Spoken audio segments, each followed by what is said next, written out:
Isang araw, napaligiran ng mga kaaway ang propetang si Eliseo at ang kanyang lingkod. Sa harap ng libu-libong kalaban, napuno ng takot ang lingkod ni Eliseo.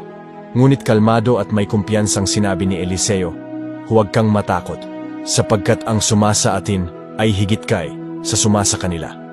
Hindi ito naunawaan ng lingkod, kaya nanalangin si Eliseo, "Idinadalangin ko sa iyo, Panginoon, na idilat ang kanyang mga mata, upang siya'y makakita." Sa sandaling iyon, nakita ng lingkod na puno ng nagliliyab na mga kabayo at mga karwaheng apoy ang mga bundok na nakapaligid kay Eliseo upang sila'y protektahan. Ang kwentong ito ay nagpapaalala sa atin na kahit hindi natin nakikita ang Diyos, lagi niya tayong pinoprotektahan. Kung naniniwala kang ipinapadala ng Diyos ang kanyang hukbo upang ingatan ka, Amen.